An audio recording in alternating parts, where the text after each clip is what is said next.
This is Supersubs Show.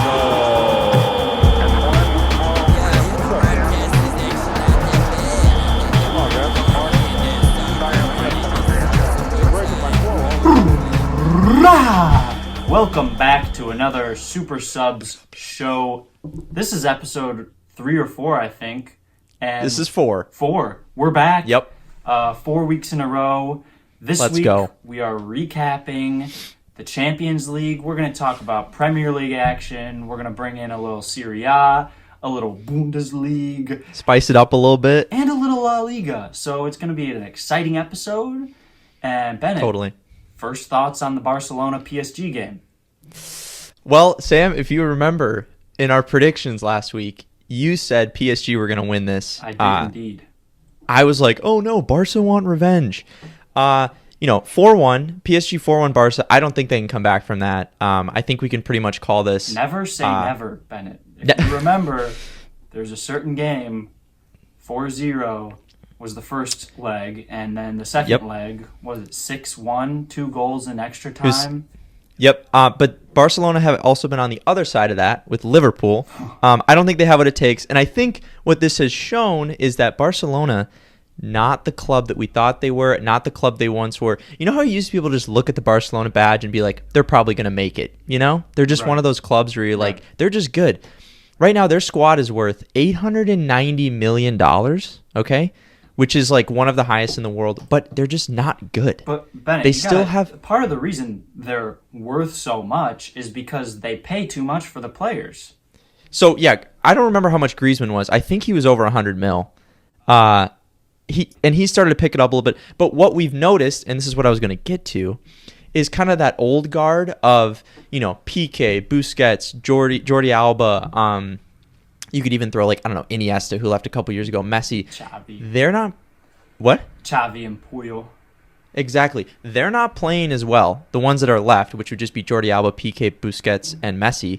And the players that they're buying, they're not relying on those players that stay at the club for a long amount of time. They're buying players later. They're buying players older. Mm-hmm. And they're just not working together as a unit. I think of Griezmann, and I'm like, he's not very good. Felipe Coutinho, where is he? He's injured. When was last time?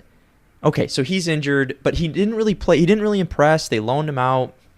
So I think we've been able to see the true heart of Barcelona, and they are failing. They're a failing club. That's been the story of like La Liga sides, like Real and Barcelona. They were super good. Now they've relied on paying a lot of money for Premier League superstars who then just show up or don't show up. And think it's a vacation. I don't know. Yeah, so now I'm thinking again, they picked up Arturo Vidal, who's I believe is 32 or 33. Why? Sorry, why? Also, they traded away Arthur for Pjanic. Does that even make sense? Does that make sense to you? No. I know they got money from it. I think they got a fair amount of money from it, but why? They're not even really playing these players. Pjanic came off the bench in their Champions League game. So I think, and they're also like in incredible amounts of debt. Isn't that right? Yeah. Aren't they in like billions of dollars in debt? It's one of those crazy things where like, if you think about like 20 years ago, the best clubs in the Premier League were like Newcastle United and Leeds United and like Blackburn Rovers, and now these clubs are basically nothing. And it's like, growing up, Barcelona and Real Madrid are the two biggest clubs in the world. But is something similar going to happen to them where they kind of like misspend and then kind of fall off? Wow. I don't know. That's scary to think about. But they drew. Who did they draw? Cadiz or something on the week. They're playing like a mid-table La Liga team. So I mean, and if their finances bottom of the table La Liga team. To be fair, they dominated the game, and then Cadiz scored like a 89th minute penalty to draw. But still, they're sitting in like third. They're like 7 or 8 points behind Athletico. Right. And what I meant to say is Barcelona are playing as if they are a mid-table team, They're playing like you might draw a couple here and there. It's like, no, you need to be winning these games. And I think that showed, especially in the Champions League with, are PSG that good or was Barca just that bad? What do you think? I think Mbappe was that. I mean, he came to play. He came to play. 3 goals. And, I mean, he had, like, the one tap in, but the third goal was just, I mean, once you pass it to him, it wasn't even an easy chance, but I feel like I knew, like, you kind of felt like he's going to score this. And, of course, he just up top bins straight away. Yeah, and you bring up a good point of kind of the idea of, like, some of these bigger clubs fading out, but also some of the bigger stars. If this was 3 or 4 years ago, we'd be talking about Messi and Ronaldo, right, as, like, the big, like, matchup or, like, contest for most goals. Now it's Mbappe and Haaland, and right? Liwa, who hasn't played in the round of 16 yet, but I'm sure he'll score. I mean, I think I predicted 6-1 Barca to win, so I bet he'll get 3 or 4 of those. Bayern, you mean, yeah. But yeah, so Mbappe is super impressive, but when you look at Haaland's stats, they're like mind blowing. So Mbappe's played 28 matches this season in La Liga and the Champions League, and he has 21 goals and 6 assists. So he's basically averaging 1 goal assist per game. Right. Haaland has 22 matches with 25 goals and 4 assists. Unreal. I think it's so interesting that Haaland's having a crazy season, but Dortmund's in like 6th place in the Bundesliga. I know. I think Haaland missed a few matches. Yeah, he missed the entire month of December, I think. Okay. But it seems like anytime he plays, he scores 1 or 2. Yeah. Which is ridiculous. So, and I think I don't remember who you picked from Sevilla Dortmund. I picked Sevilla. But I think, okay, and I picked I think I picked Dortmund. Yeah, you did. Because I was like, Haaland's going to score a bunch of goals. But it was pretty incredible. He did. What can I say? So, obviously that game ended Sevilla 2, Dortmund 3. We still got that next leg coming. I think that's still kind of a toss-up. But I don't even know, there were a couple other Champions League games that we should maybe talk about. The Liverpool-Leipzig game, were you able to watch that live? No, I wasn't watching. I felt really bad for Leipzig because Liverpool kind of controlled the game, right. But I'm sure you saw the 2 goals that they gave away. It was really sad. Yeah, quite unfortunate. Yeah, so Liverpool up 2-0, and that game was Leipzig's home game, even though it was played in some random country.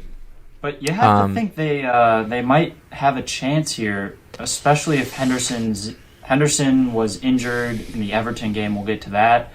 But if he's out long term, I mean, what can you say about this Liverpool defense? They're going to be in some big trouble. But maybe they can stick it out again. I mean, I didn't really expect them to command that game, but they did. So kudos. Yeah, I think Leipzig really needed to put at least one in. That's kind of my feeling. Because when we look at the Juve Porto result, 2-0 Porto up until, I think it was the 70th minute. And then it's 2-1, right? So it ends 2-1, and now I'm thinking Juventus can go through. I think if Leipzig would have gotten that, I would have thought the same. Yeah, the away goal is just so crucial. Massive. So crucial. A 2-0 versus a 2-1 at home, the difference is just insane. And I think that's what made last year's Champions League so special, is that there weren't 2 legs. It was one game. There's no defending.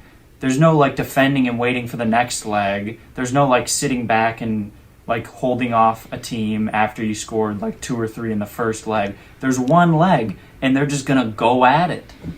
Yeah. Yeah, and I know we still have 4 games from the round of 16 left, but I would say these first 4 didn't really disappoint. Sorry, 4 games of the first leg of the round of 16. But these 4, I mean, what were the total amount? There were a lot of goals. 2-3, 1-4, 2-1, 2-0. I think I was surprised at how aggressive it was. I think my prediction of Athletico 1-1 Chelsea is maybe still going to stand, but there was a lot of scoring. Yeah, so 15 goals total. So yeah, that's awesome. Loved it, and they were fun to watch. So so I think we were going to talk a little bit about the Premier League too, right? Because there was a lot of action this past weekend. Yeah, and it was a lot of good action. The bottom of the table was playing the bottom of the table. The top was playing the top. Spurs, you can always count on them to lose. But I guess the first sitting in 9th. The first important game, Fulham beat Sheffield 1-0. So Burnley drew on the weekend to West Brom. So that puts Fulham 4 points back from safety. Yeah. It's Newcastle with 3 points because Newcastle has 25 points and Fulham now up to 22 points. So they are back in it. All right, the next game I wanted to cover was the Spurs 2-1 loss to West Ham. Mikel Antonio with a goal and Jesse Lingard with a goal for West Ham. So another shocker from Spurs, I'd say. West Ham are playing well. Bad defensively. Yeah, What? West Ham have been playing well though. I think we didn't really expect them to be sitting up in the top. What are they sitting at right now? Actually, are they in sixth? I think they're in fourth. Fourth. Wow. Okay.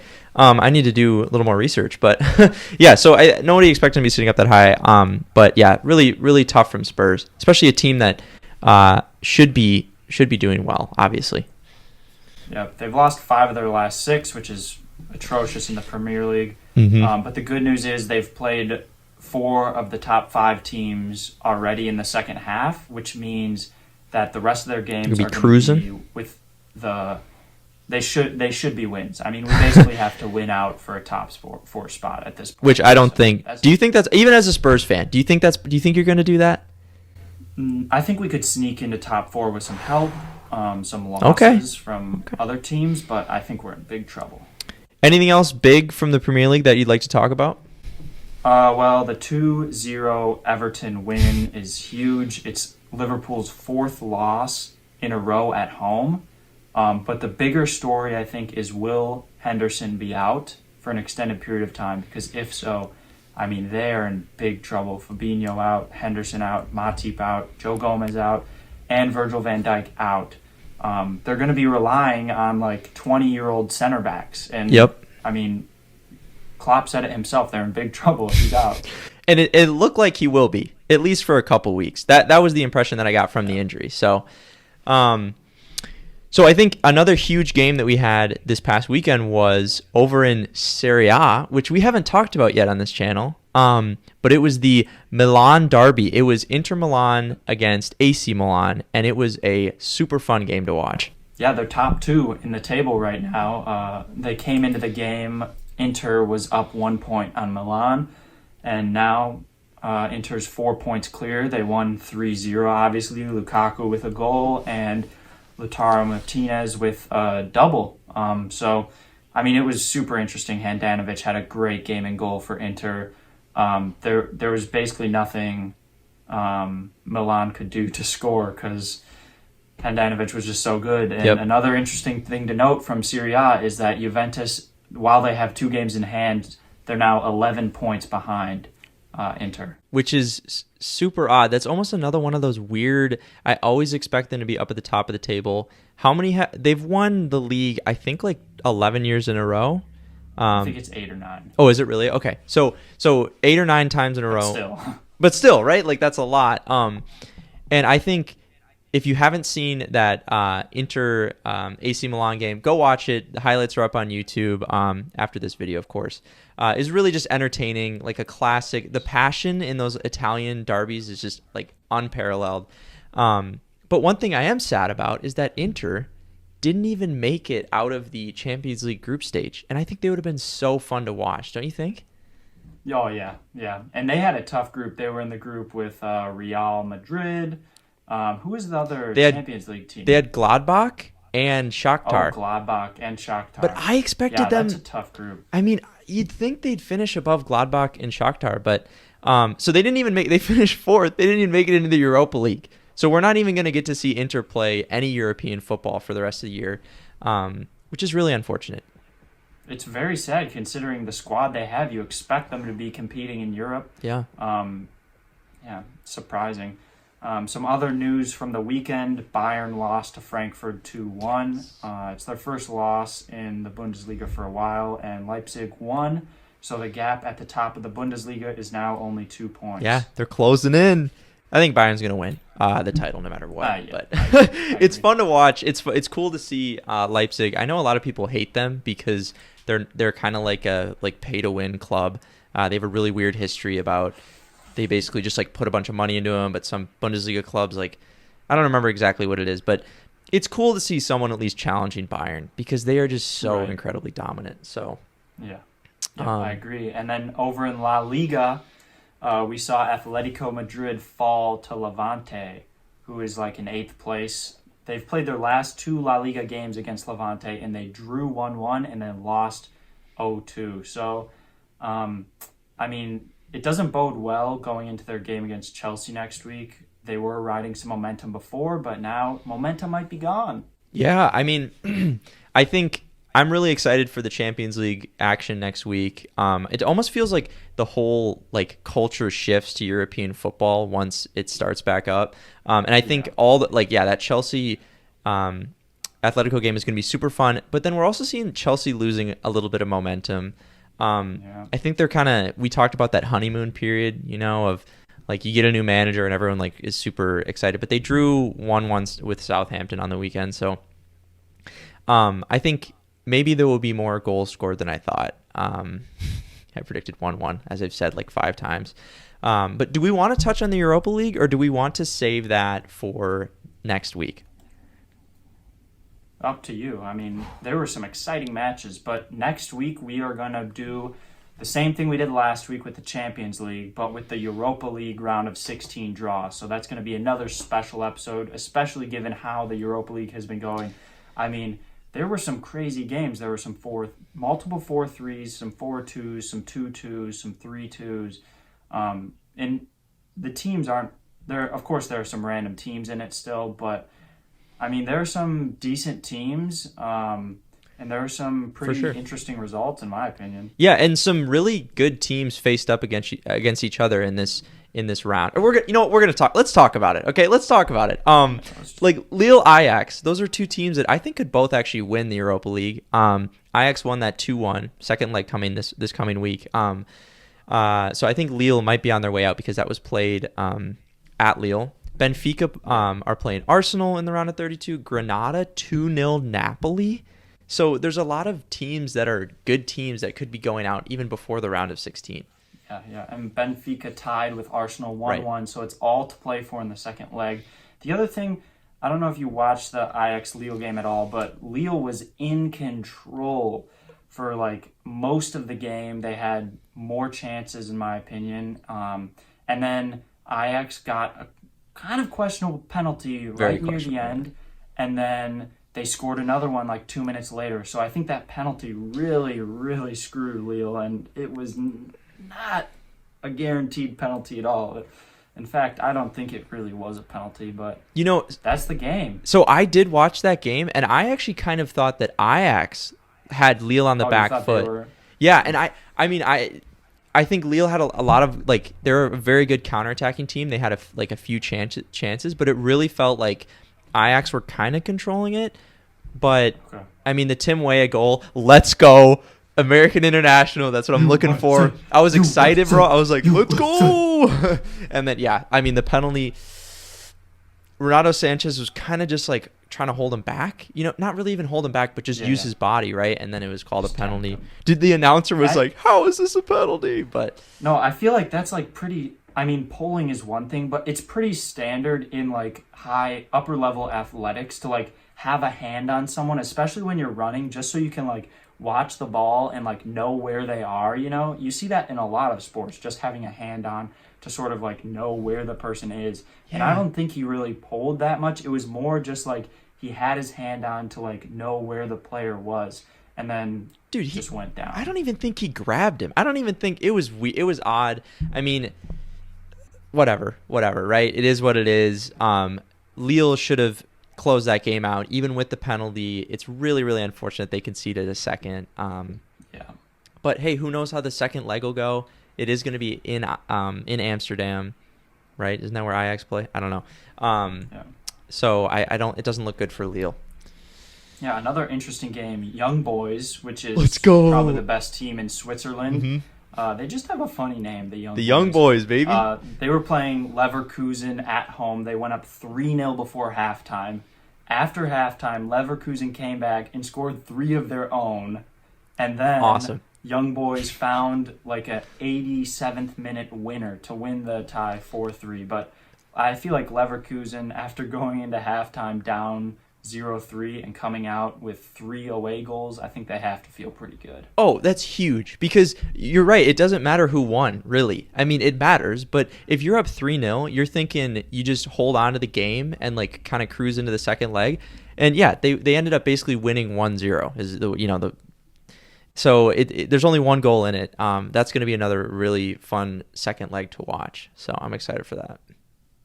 Yeah, so like we said, this Thursday, second leg of Europa League.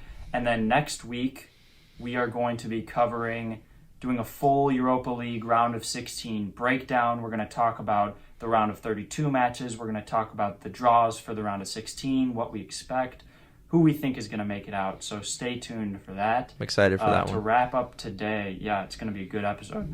To wrap up today, we are going to start a new segment called The Lost and Found. Let's go. Which is essentially what was lost this week, what was found. Bennett, do you want to start us off with your lost and found? Yeah, so I think for me, my lost, Sevilla's clean sheets. They came into that Champions League game with 7 in a row, having only conceded 1 goal in their last 10 matches, and then they conceded 2, both to Haaland. Which you can't blame them, but no, they conceded 3, right? 2 to Haaland. Oh, that's right, and 1-2. Who scored the header?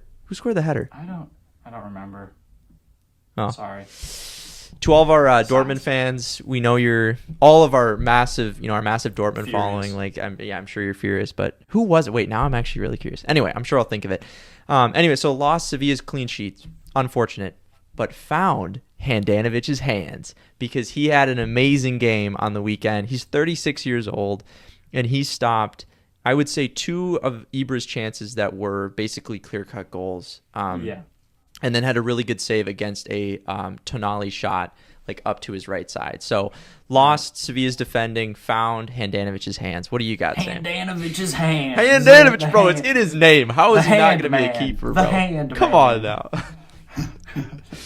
All right, my lost and found goes as follows. Lost, the Anfield Fortress. I mean, come on. They had the longest winning streak or unbeaten streak at home of any Premier League team. Now they've lost 4 in a row. The fortress is gone. Where is it? They need to find it. Found Gareth Bale. My man is back. He had an assist today against West Ham and against Wolfsburg on Thursday in Europa League. I mean, it's farmers, but he got a goal and assist. It was a nice goal. He had a little cutback, and then he sent it to the other corner. Mm-hmm. So found Gareth Bale and lost the Anfield Fortress. Yes, and I feel terrible. The other Dortmund goal was by Daoud, who had an absolute screamer. I don't know how I forgot that. From outside the box, in the top corner. So, very sorry about that. But yeah, Bale, okay, I'll give that to you. It would be cool to see him gain form, just because, the story of him coming back to Spurs would be cool and stuff. But it's the one consolation I have, Bennett. Don't take that away from me. Spurs are in 9th. If they drop to double digits, bro, we may have to just cancel this show altogether because I know, dude. Arsenal freaking is about to pass them. Thank God they were playing City. Otherwise, they'd be ahead of us, and we'd be in 10th. I think that's all we got today.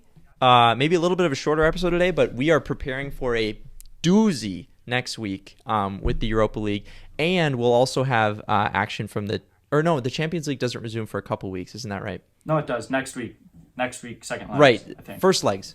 Isn't next week first legs? First legs. Yep. Okay. Sorry. So we'll have second half of the first legs. We'll have the second half of the first legs that we'll be talking about, I'm sure. So plenty to come from Europe next week. But I think that's all for now. Yep. Thanks for tuning in, and we'll see you back here next time. Thanks for watching another episode of the Supersubs Show on YouTube. If you like this video, make sure to show us by smashing that like button. If you want to see more content, make sure to subscribe and click that notification bell.